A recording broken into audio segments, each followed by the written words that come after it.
Okay, hello. Today we'll talk about two architects, British architect James Stirling, or should I say Sir James Stirling, and a North American architect, um, um, less known but quite interesting. But let's start with James Stirling. So Sir James Stirling, in full Sir James Fraser Stirling, he was born on April 22nd in 1926 and died on June 25th, 1992. So he died at 66 in London, in England, a British architect known for his unorthodox, sometimes controversial designs of multi-unit housing and public buildings. Stirling received his architectural training at the University of Liverpool Schools of Architecture from 1945 to 1950. He began practice in the early 50s in London, and from 1956 to 1963 was in partnership with James Gowan. From 1971, he worked with Michael Wilford. His early work was mainly low-rise housing projects in the new brutalist style, which emphasized exposures of raw steel and brick and the conscious avoidance of polish and elegance. Stirling's engineering department building for the University of Leicester, 1959-1963, is perhaps his most important work in this idiom. But because he changed dramatically after he started to work with Michael Wilford, and particularly after Leon Krier started to collaborate with him. And that was, in my opinion, fatal. But maybe it can be seen in a positive way too. We'll arrive at those works. So James Stirling, after dissolving his partnership with Gowan in 1963, Stirling evolved a rather playful variant of postmodernism, making use of unconventional building axes, complex geometric shapes, and brightly colored decorative elements. His new state gallery in Stuttgart, in Germany, a combination of classicism and geometric abstraction, is considered by many to be his finest achievement. Among his other works are a building for the Folk Art Museum, 1979-1984, and the Arthur Sackler Museum, 1985, both at Harvard University, and the Clore Gallery of Tate Britain, London, completed in 1987. In 1981, Stirling was awarded the Pritzker Architecture Prize, and in 1990, he received the Japan Art Association's Premium Imperiale Prize for architecture. He was knighted shortly before his death. Somebody thought that he might be considered some kind of a Francis Bacon of British architecture. But I'm not so sure about this. There are important differences between Francis Bacon, the painter, and James Stirling, the architect. But an interesting question there. Was he the so-called, that's because he was rather controversial, not so much in his architecture, I would say, but I understood he was a rather unusual man in his, daily life, so to speak. This was the man. And I had the chance actually to attend a lecture by him at Columbia University. It was, I think 1 year before he died in 1991. And I even wrote something called apropos of James Stirling's lecture after I attended that conference by him. James Stirling.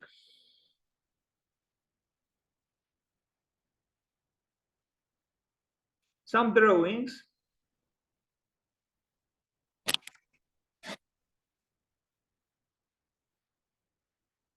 These are studies for the, the museum in Stuttgart. And we are going to see, images of this important work by him.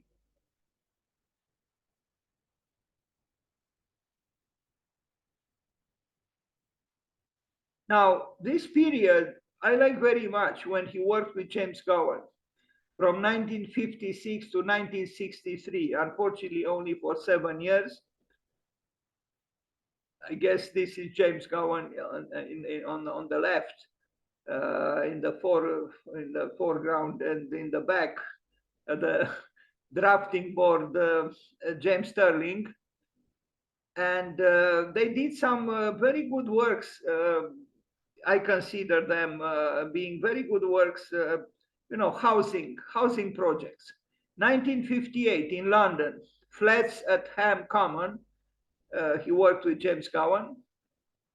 They are not, they are not extravagant buildings, but this is a quality actually. But I admire the robust expression. Brick is brick, concrete is concrete. You can trust this building because it is it is what it is. It's not mimicking more or less than what it is. It's a sincere expression of an architecture that didn't try to impress through superficial means.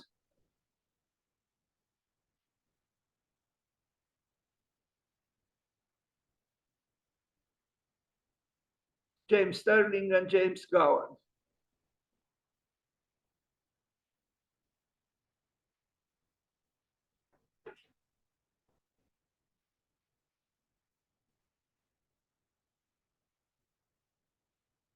And these are the units, the housing units.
Now, this kind of architecture, it could have been a school too in terms of aesthetics, but it's housing, it's not a school.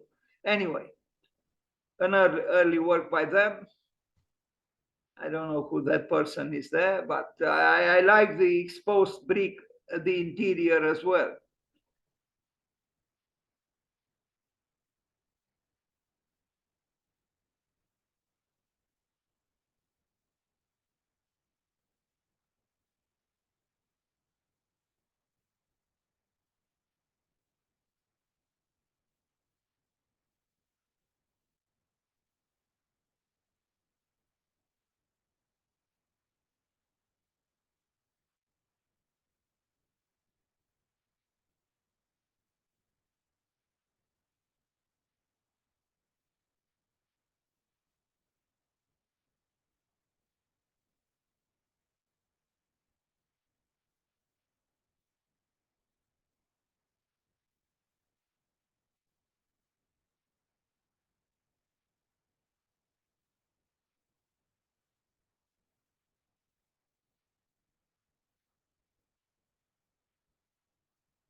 Now, this is one of his most important works. Something is the most important work done by James Stirling, but he worked also with James Gowan. 1959, the Faculty of Engineering at this university. And it is, he was called a prophet of modernism, or a prophet of modern architecture. I don't know if he was a modern prophet, but he was very convincing in his approach to architecture, without doubting that postmodernism brought in. So in this phase of his work, when he was younger, I think he did some excellent works, and he established himself as a major force in architecture because of such works.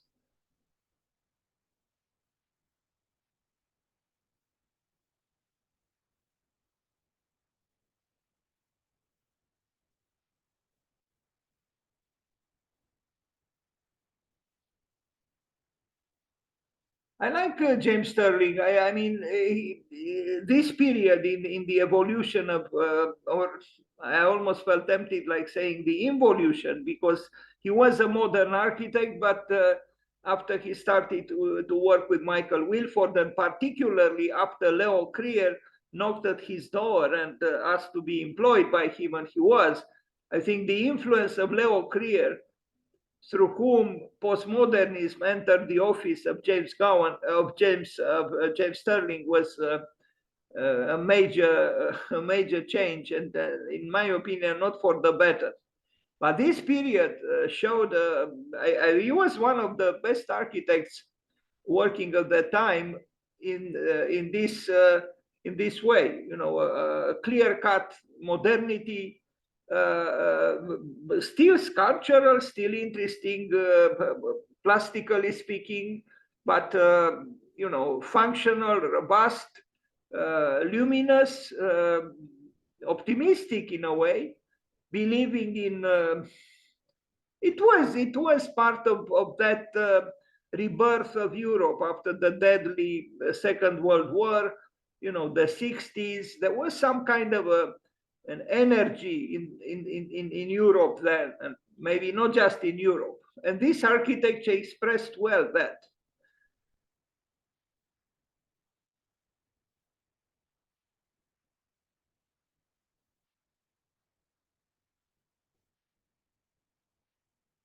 Also, as opposed to other architects who employed mainly glass, he also employed bricks, opaque surfaces. So you have here interesting dualities, and they create a dynamic architecture.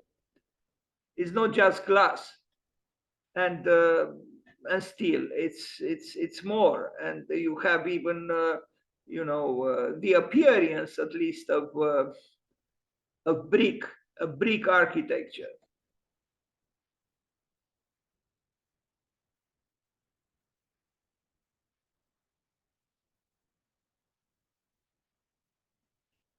Sir James Stirling. But he worked here, as we read, together with James Cowan. Sometimes the partners in a firm are more important than we usually acknowledge, because we don't know exactly. I mean, there are people who know, but in general, it was Stirling who received the Pritzker Prize, not James Gowan. But I'm sure James Gowan was himself had an important role in their collaboration. What exactly he did, I don't know.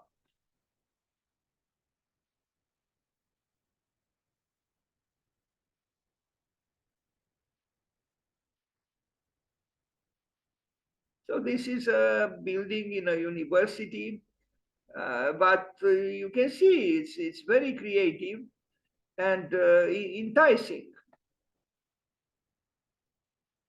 Now the London Camberwell School Assembly Hall, 1961, also a building from this period in the practice of architecture by James Stirling.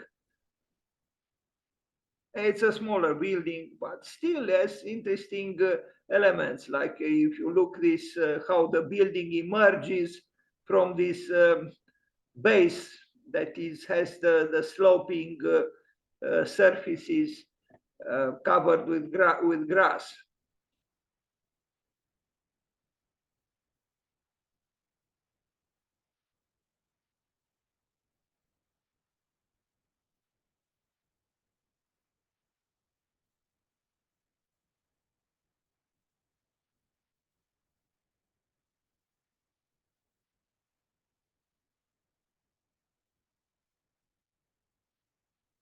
there was a certain idealism, even if we contemplate this plan and the section.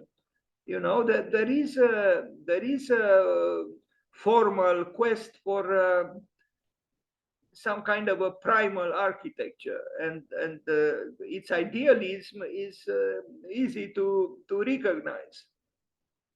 Some might call it formalism, but it's not formalism. It's a quest for a center which he abandoned actually in Stuttgart, and we are going to see that work.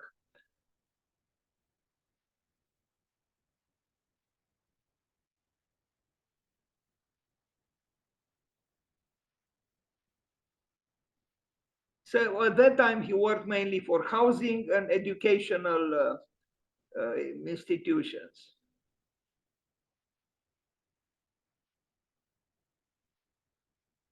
Again, education, St. Andrews University is the Hall of Residence, 1964.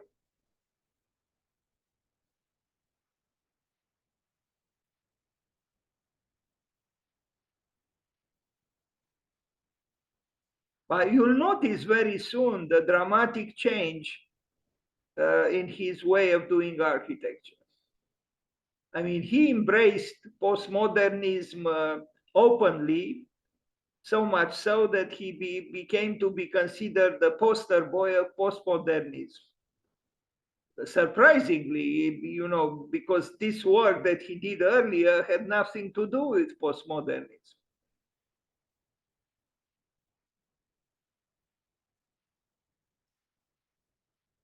So this is a dormitory.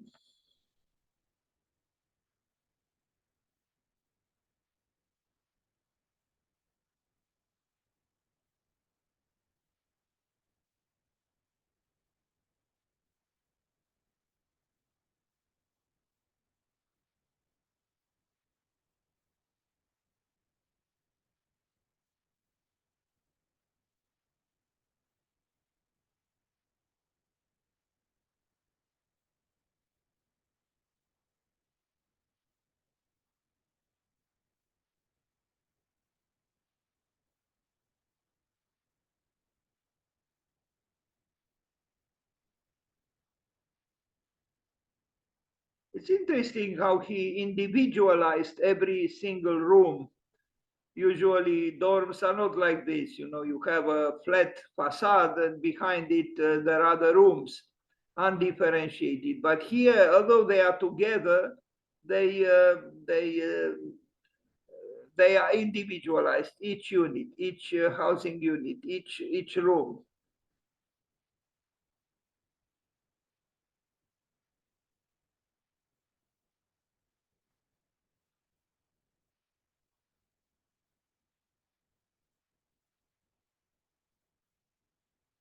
I'm not sure what those notations are there. You know, with outstanding significance and negative significance, neutral. I guess it refers to the intrinsic qualities of the spaces within the plan.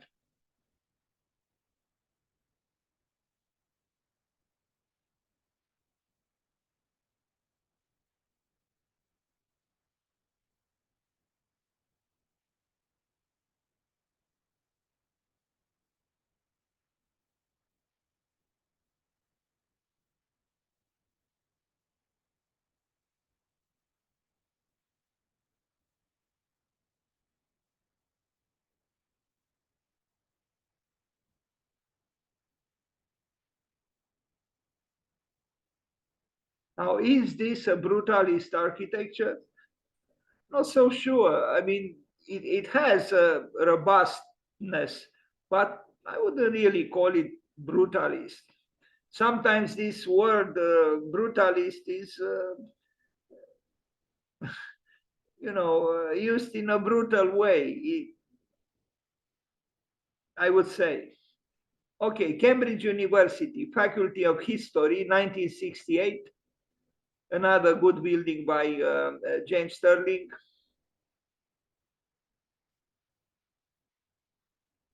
at Oxford. And I appreciate very much that this famous university is not afraid of the new. And so there is this interplay between the old and the new.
A generous idea to have this big atrium. The only problem is so much glass requires heavy air conditioning, but at that time there wasn't a concern with you know, pollution and so on, with the climate change and so on. But the building is interesting, and again and again, the power of the diagonal is to be noticed, because it is the diagonal that creates a dynamic architecture,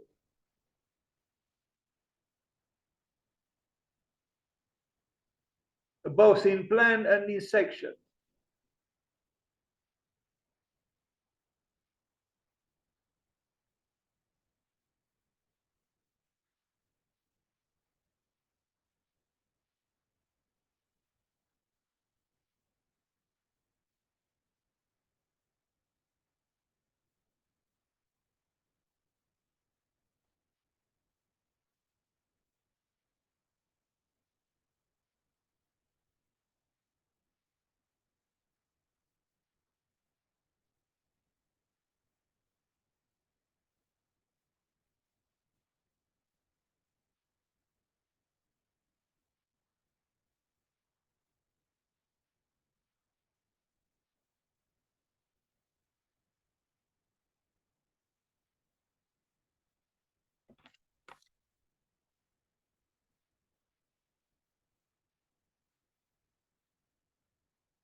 Some spectacular photographs taken of some of his buildings, like in this case.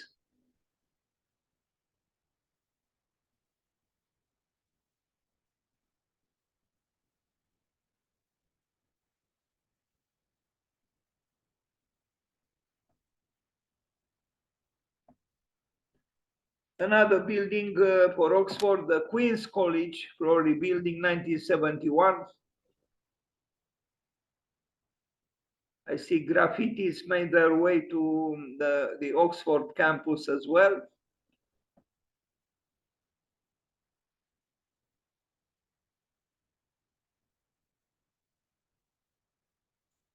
As I said, I appreciate very much this period in the creativity of James Stirling, but soon you'll see how he changed.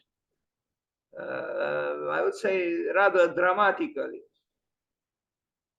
Well, it was the whole world was approaching the end of the century and the end of the millennium. And postmodernism was very attractive through its nostalgias and its flirtation with history, with the past, and even openly declared modernists like James Stirling succumbed to the seductions, temporary as they were, of the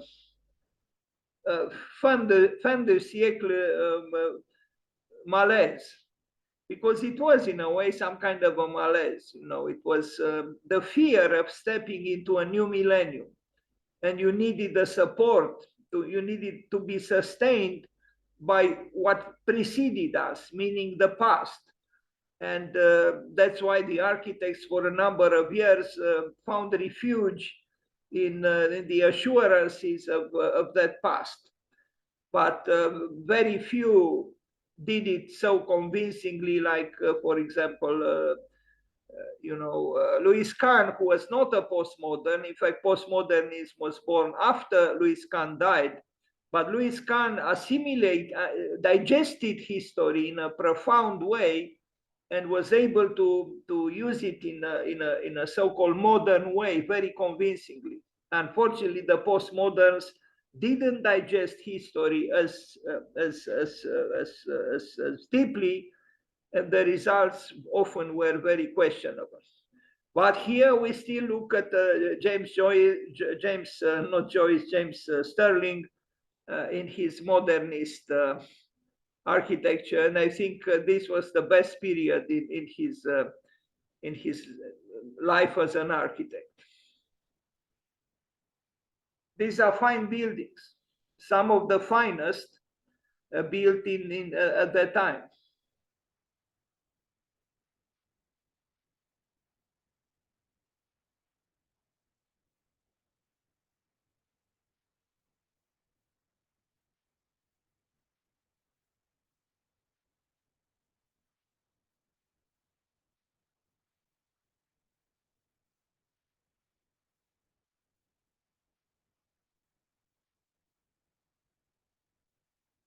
And looking at these works, I almost have a desire to do architectural projects. It's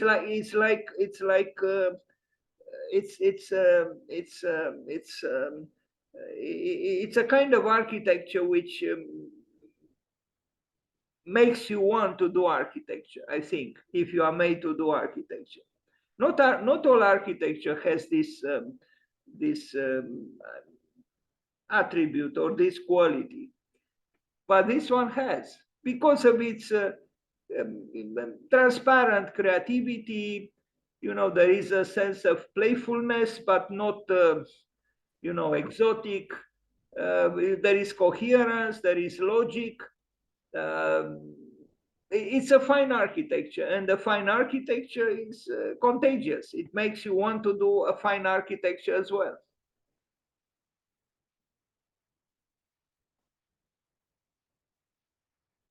He could have lived almost, to the present. I wonder what kind of architecture he would have done if he lived 20 more years, as he could have, because he died at 66.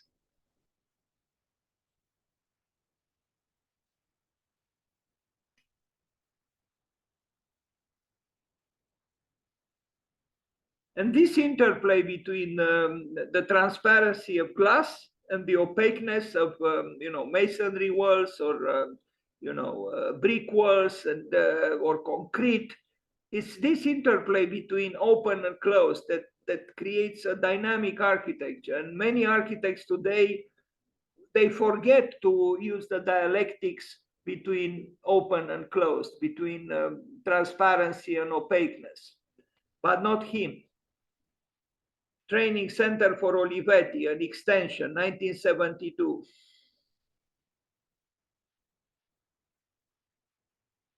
So you see here harmony through contrast. You see the old buildings with sloping roofs, and we see the intervention of James Stirling. Resolutely modern, not afraid to use color. What you just heard is the train that stopped in the railway station. You probably heard it. Anyway, An interesting building for Olivetti, designed.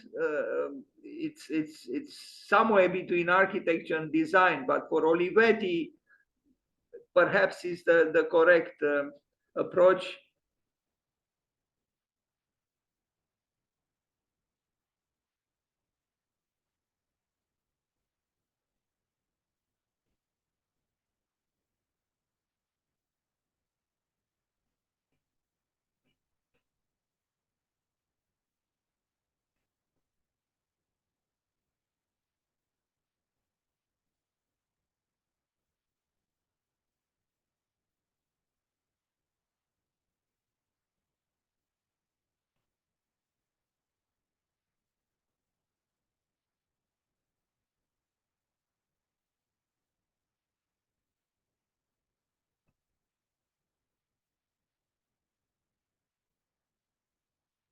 It's still an architecture that surprises. Is capable of surprising a visitor or a viewer, someone who contemplates it. So not all modernism is, predictable and boring. No.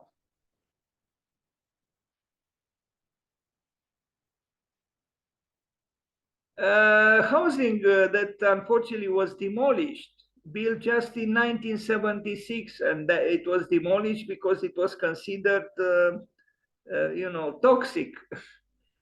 But I think it was a mistake to destroy it. Maybe it just needed some ivy, nature, planting, trees, bicycles, and so on. But I don't understand why this was destroyed, why it was demolished.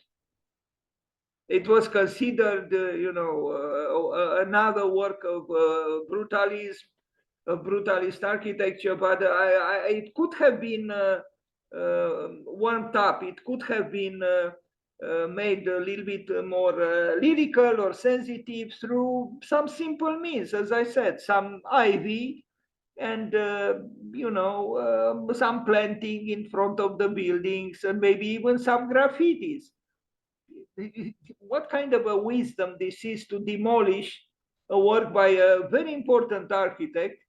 Okay, maybe it was not his masterpiece, but it's still an interesting work, and this work could have been brought to a level of acceptance very easily. I would have liked to do something like this if I would have had a chance, to save the building by James Stirling by making it a little bit more, lyrical, as I said, and it would have been very possible. The people who demolished it were totally uninspired.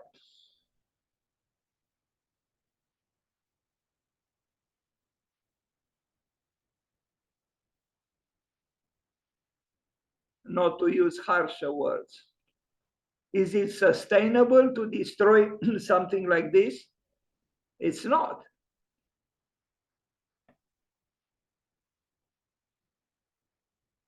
Right now, yes, it's a little bit stiff, a little bit rigid, a little bit rough or raw, but it had the potential to become better. Sad, very, very sad. Because it had character, it's a work by a very important architect, and it has character, it has something to say. It's not an indifferent block of flats. Now we arrive at, so finally we arrive at his why did I say finally? Because I think it's actually going down or going under. Now we see a work that is beginning to show clear signs of what we call postmodernism, but it's also a work which shows unexpected positive qualities in the work of James Stirling, assuming a certain level of chance encounters with architecture or an aleatory architecture. It's a good work, and it can be seen if you go to Germany, to Stuttgart. It's easy to arrive at, and it's one of his most important works.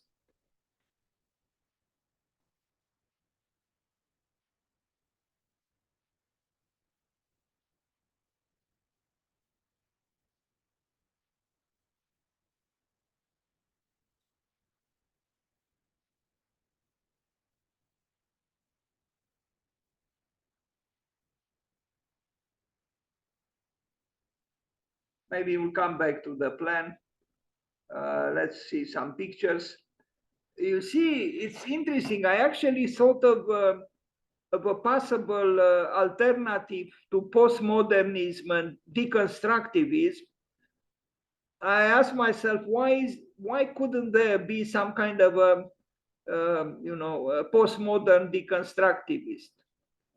deconstructivism or a deconstructive postmodernism, to unite these two intermediary styles, as Patrick Schumacher called them, between a number of modernisms and a number of parametricisms, to unite somehow, because deconstruction replaced postmodernism in architecture.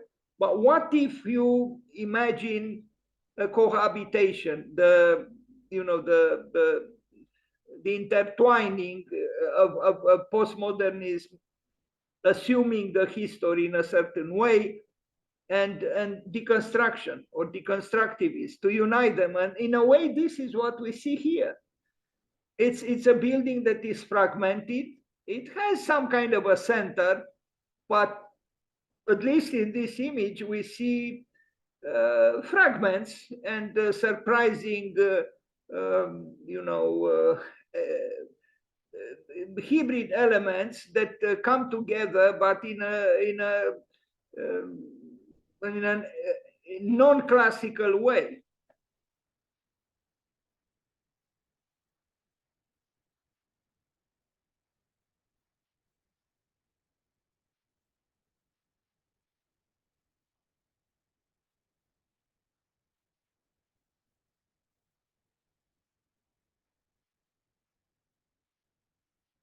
But also it's remarkable his lack of inhibition in using color. You see, these colors are not very common in architecture, but he employs them, and it is an interesting work. It makes me think a little bit, but no, maybe I should not get involved now in comparisons with Hans Hollein. It is a building, I think, which, if studied, could show some interesting possibilities even for today. Well, the arches are a little bit problematic today, and these columns. So again, it's postmodernism. It's the infatuation with the past. Is the fear of stepping into the new millennium without the support of what we call history or the past.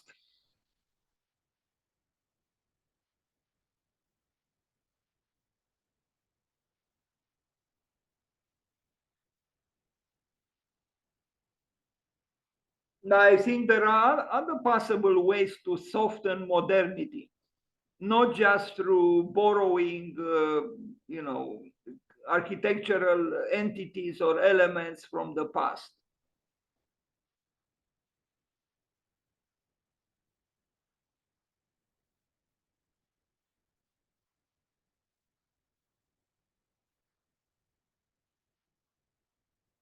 I mean, I just mentioned a possible intertwining of postmodernism with deconstructivism.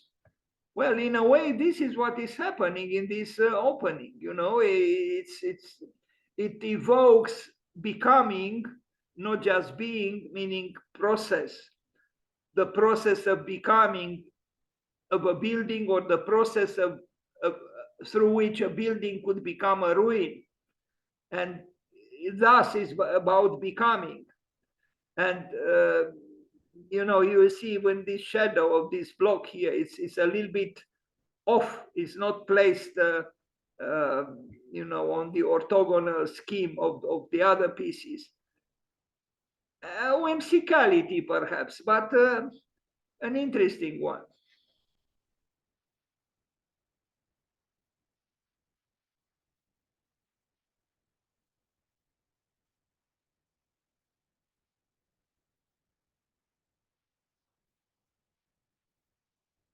Stuttgart, Germany, James Stirling.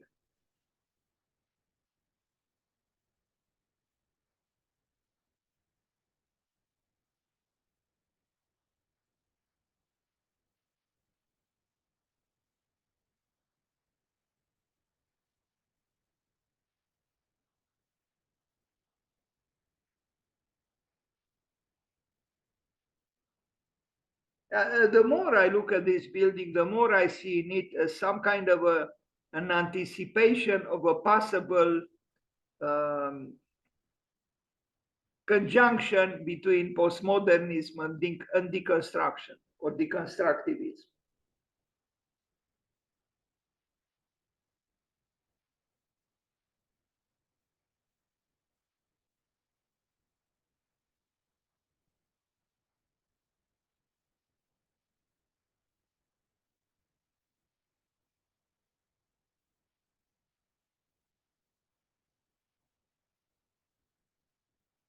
Let's also remember that also in Stuttgart is the famous Weissenhof colony with very important works by very important architects, um, all built before 1930. Now the Cambridge, Massachusetts, Harvard University, the Fogg Museum, the extension, 1984. As you can see, the change is dramatic between this architecture and what he did prior to 1980s.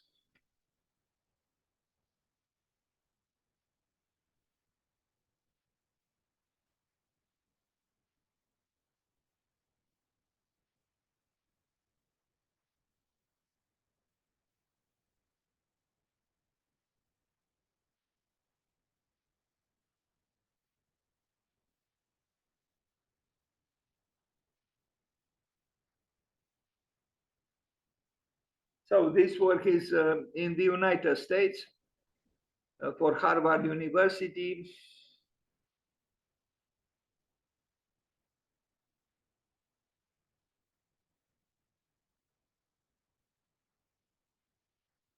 London, Tate Britain, Clore Galleries, extension, 1987.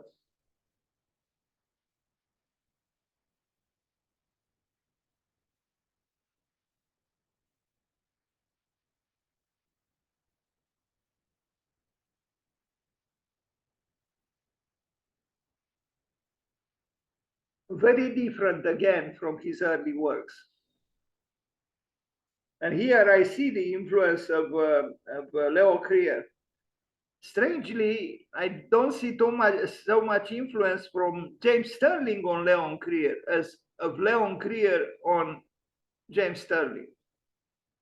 The assistant had more influence on the master than the master on his assistant. Interesting.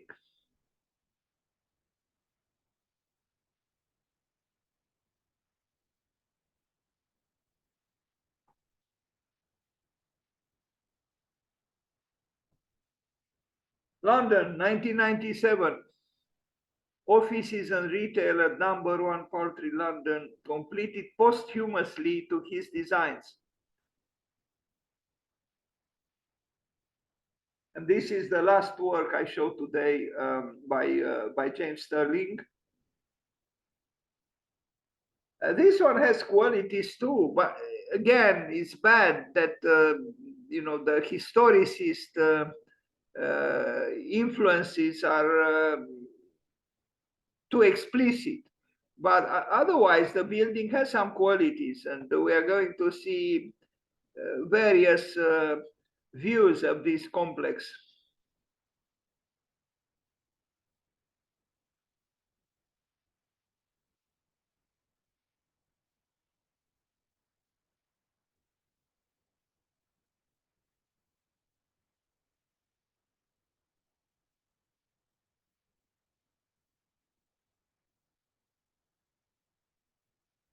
So it was finalized after the death of James Stirling, who died, as I said, at 66, an early age for an architect. Maybe I should say an early age for anyone, although there are people in the world, in many countries, who die in their 50s, where life expectancy is in the 50s. But still, 66 for an architect is an early age. Dostoevsky died at 60, but he was Russian and he was a writer, not an architect.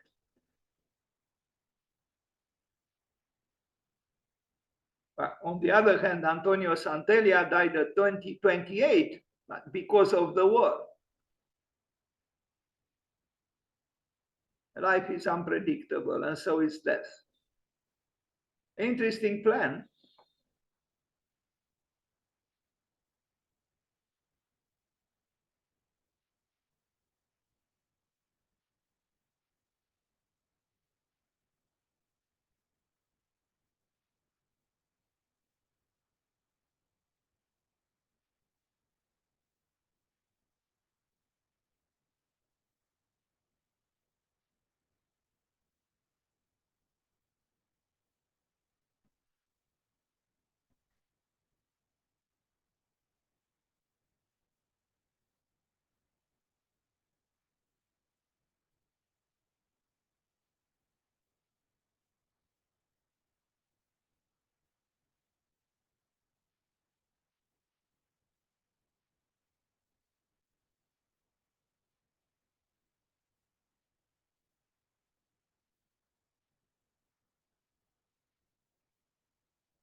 London.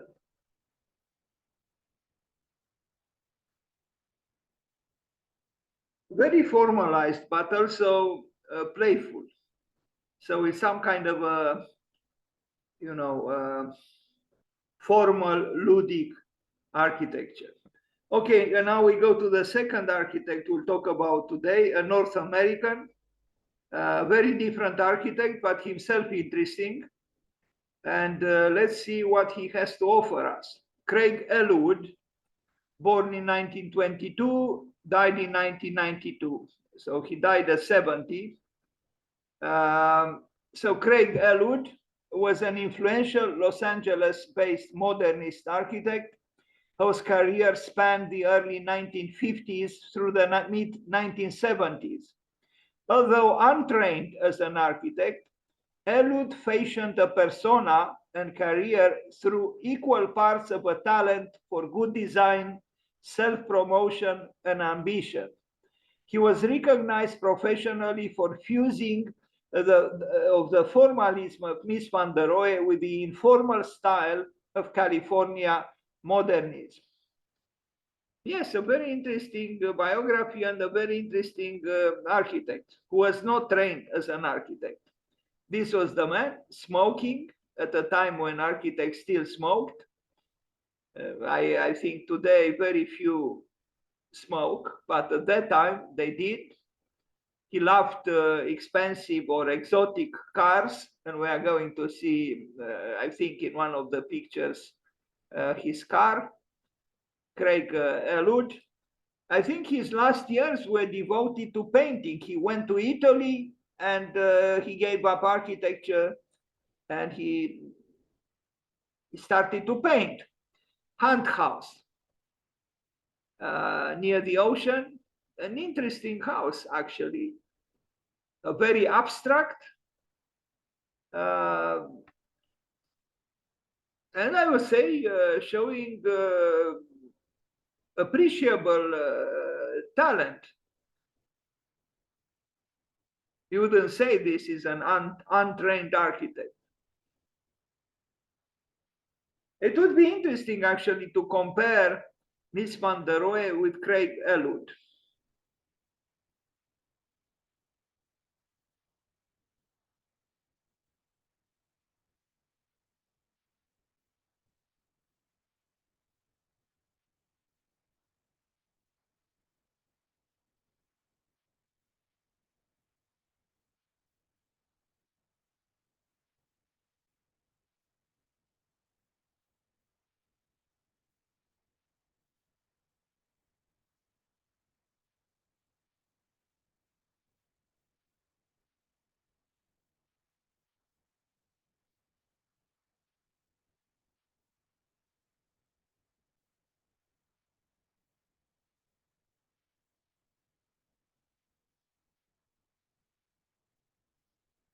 I would say that these are the most elegant garages I ever saw. I mean, you know, they are masterpieces of minimalist architecture. You know, you could have had here two chapels for two, you know, religious denominations. Well, what I'm saying now is sacrilegious. But who would say that these buildings, these two pavilions, are actually garages? They are very refined aesthetically.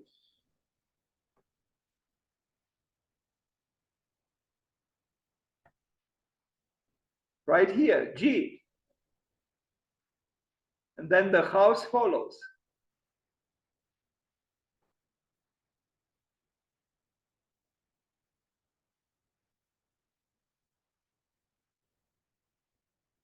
Craig Ellwood.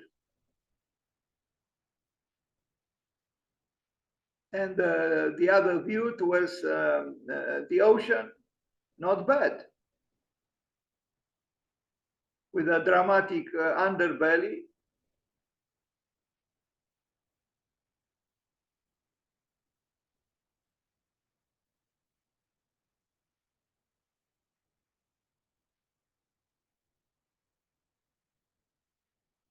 A very pleasant, you know, courtyard.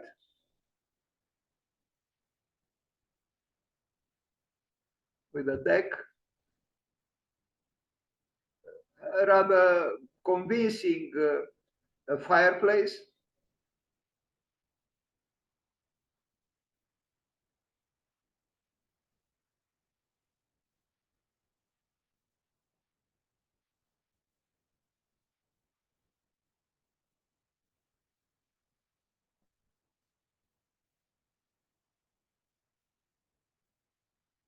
I guess they are here. This is the building by him, if I'm not mistaken. With my glasses, I can see very well, but I think it is here. And the vastness of the Pacific Ocean. Not bad. Bravo, Craig Ellwood. Yeah, here it is.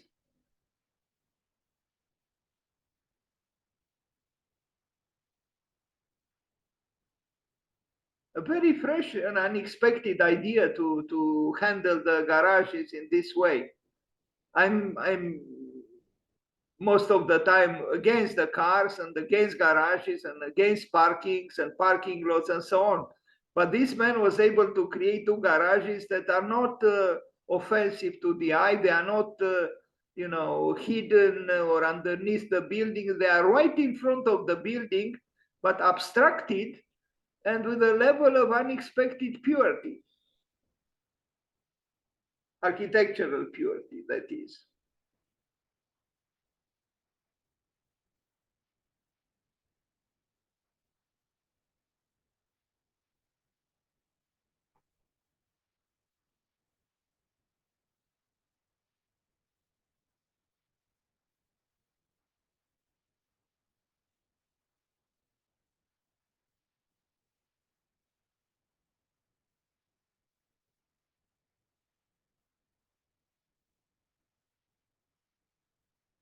Mid-century glass house by Craig Ellwood hits the market in Los Angeles for $3 million. I took this announcement from somewhere.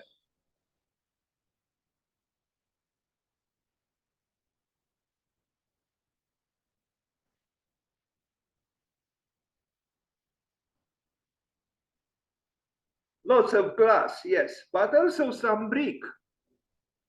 Worth mentioning, I think. And I like the fact that he doesn't give up on using the deck.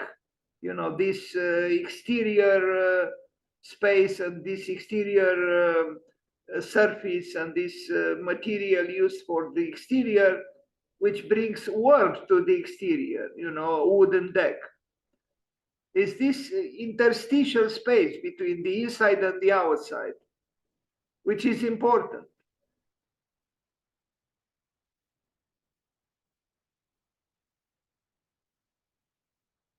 So this untrained architect was quite an architect.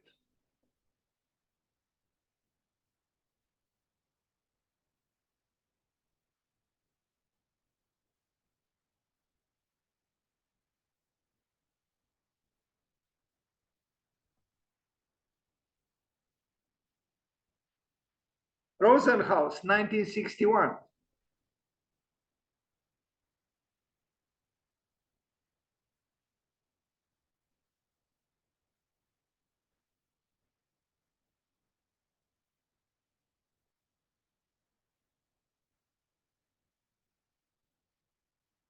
Well, you know, at that time, people were not confronted with the climate change and the rising level of the seas and so on. Yes, the influence of Miss van der Rohe is noticeable, but it is still, this is a Craig Ellwood building.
Temple of Steel, Daphne Residence, Craig Ellwood, designer. Now, I don't know very well why it's called the Temple of Steel.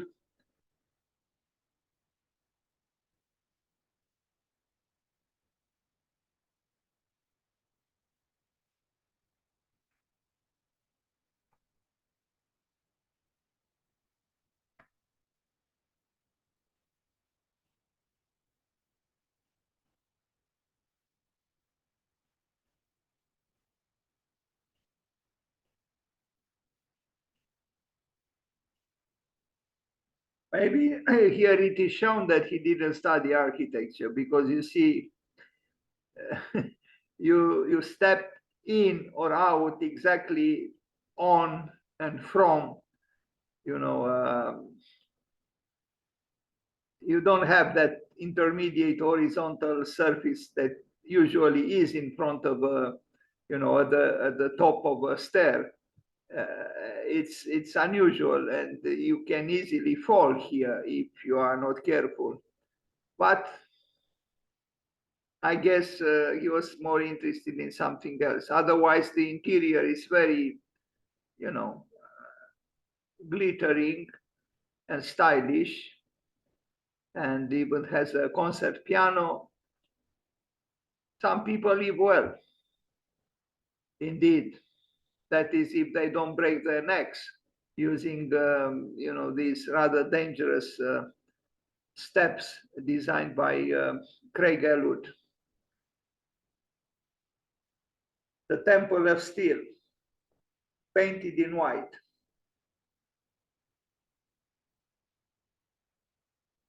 Of course, the bill for the usage of electricity is high here because of all this glass, but someone who can afford such a house probably can afford to pay that bill.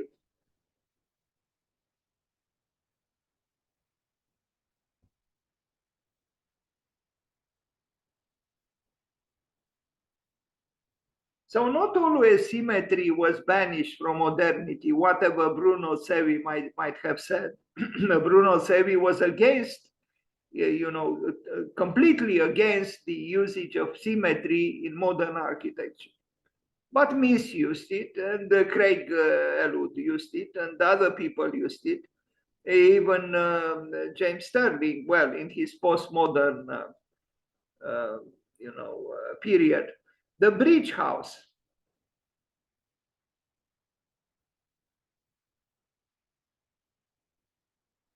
And the bridge it is.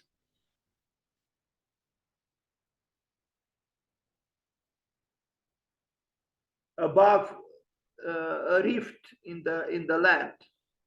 This particular concept existed since 1964 and was obviously envisioned for a dramatic site. Ellwood associate Gerald Horn worked on the design and drawing above at Ellwood request. It wasn't realized until Cole Poly students constructed, California Polytechnic University or Institute constructed it in 1967, 1968. Ellwood had a long relationship with the school, including lectures and teaching. Carl Poly also houses his archives. So he didn't build this. He sketched it, he designed it, he drew it, and then his associate worked on the design, but it was built by the students at California Polytechnic School. I don't know if that's the correct naming of that school, in 1967, 1968.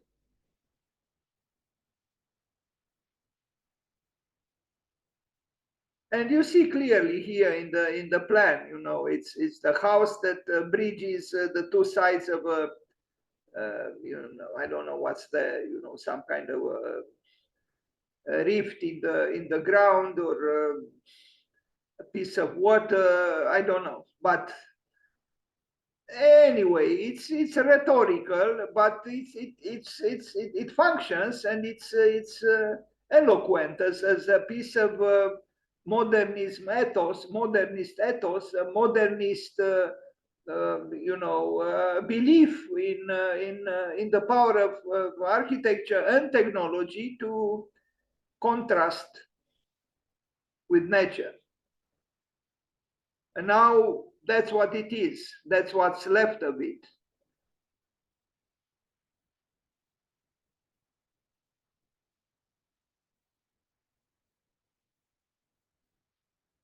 The bridge house. It's not a house any longer, or it's not complete any longer.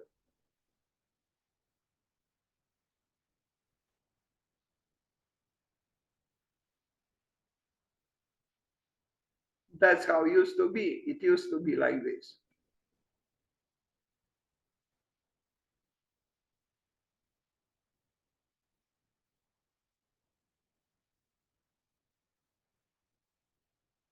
Earth-formed restrooms, 1972, but this is not by Craig Ellwood. I show these buildings built by the students of called Poly. I find it a very remarkable experimental site, and these are restrooms built by the students. I think they are remarkable. Again, this is not the architecture of Craig Ellwood. But I thought, by the way of the bridge house, to also show a few other buildings from from the university site, or the faculty site, the School of Architecture, and maybe there are other departments there.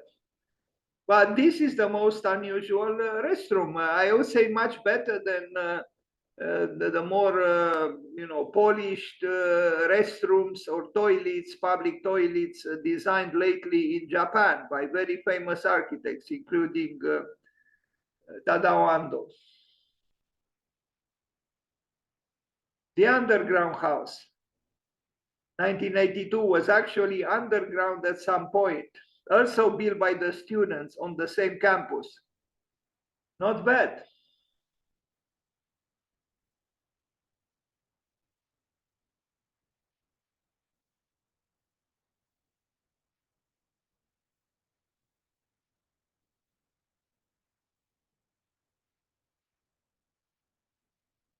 It's a fantastic architecture built some by students on the grounds of this school of architecture called Poly. I guess California Polytechnic, whatever, school, university.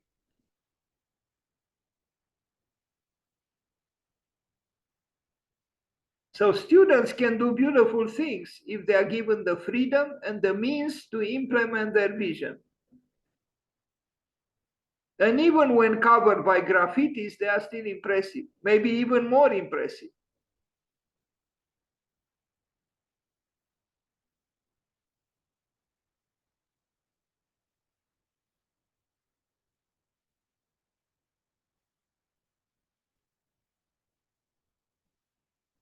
Stick structure, renovated in 2009, also by the students. Not bad either.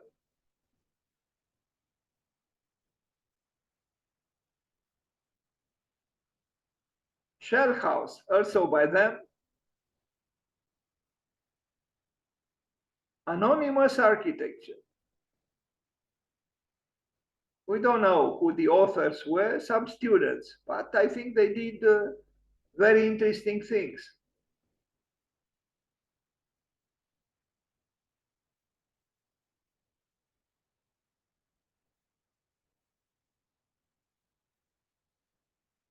The exterior is the oldest structure still in the canyon. The roof was created by putting a center pole with cables hanging down, then shotcrete was sprayed onto a wire mesh that was welded onto the cables. The pole was then removed. I only recently learned what is shotcrete as opposed to concrete. Shotcrete is a concrete that is I mean, you use some kind of a gun to a spray that shoots shotcrete on a wire mesh. That's how the cave-like interiors of the recent Museum of Natural History in New York by Studio Gang was done. Is through this method, using shotcrete.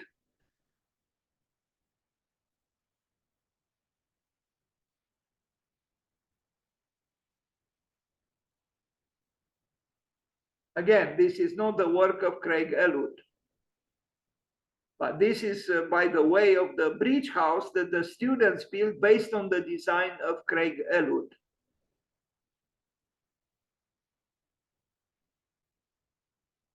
I would say give the students freedom, give them some money that they need in order to build, and they could build very interesting things. Just trust the students, and they could amaze us.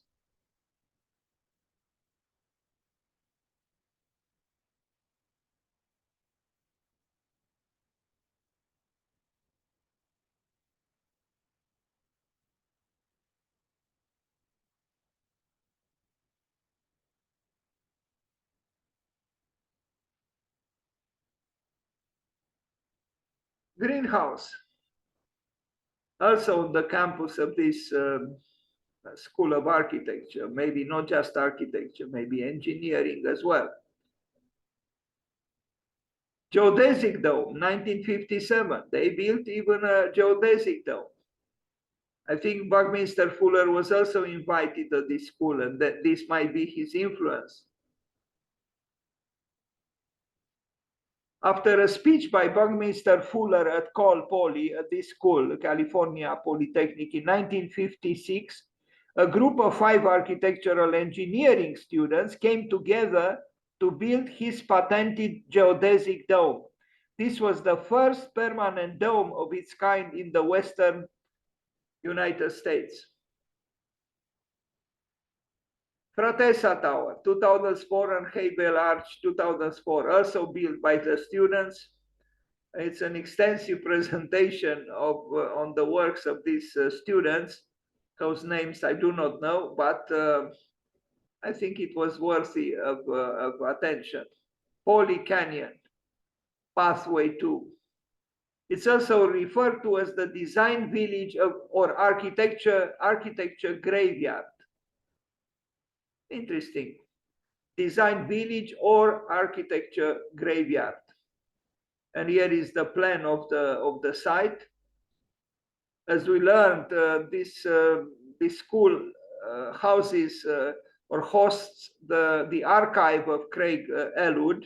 He taught here and he gave lectures at this university or this school. I like the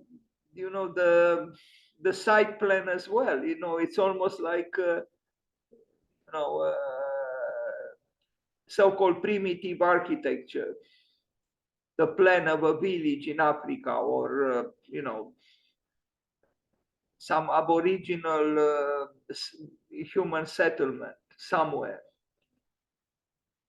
Here, I guess this is the bridge house, no? That was first sketched, designed by Craig Ellwood. And then the other structures that we saw that the students built. Nice. Experimental practices laboratory. Very nice. We need more and more experiments and laboratories, if we are to call them so. And you see here, this is a website where I took these pictures from, Esoteric Survey, Blogspot. Holy Canyon architecture. And now we go back to Craig Ellwood.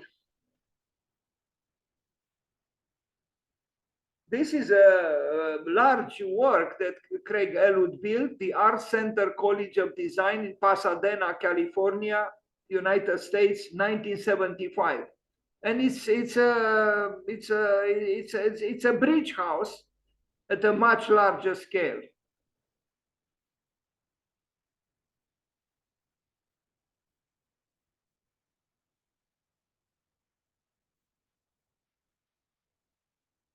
Not bad.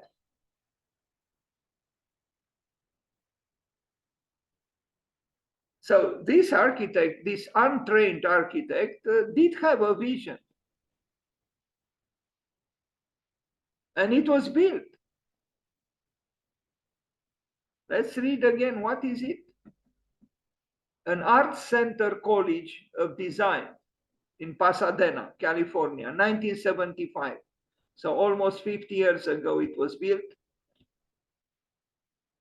We see the same interplay between nature and the work of man, meaning the work of Craig Ellwood. The tension between the two, the complementarity between the two.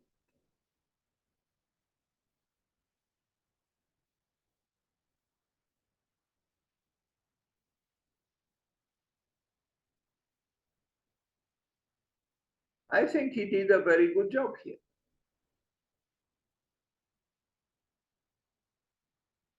Maybe more interesting than what Walter Gropius did at Dessau. Well, it was a different time, of course, 1975, but it's a good work. But he also benefited from a spectacular landscape.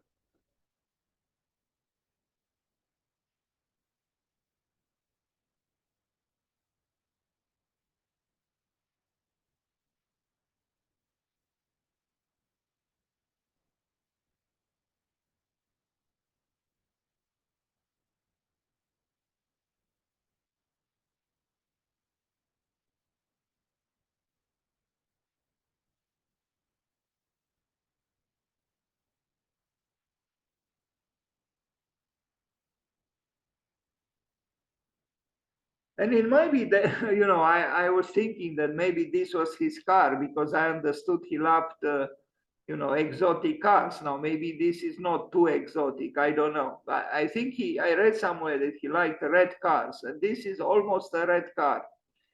It might be his, but it doesn't matter. The building is interesting. Another bigger version of the bridge house.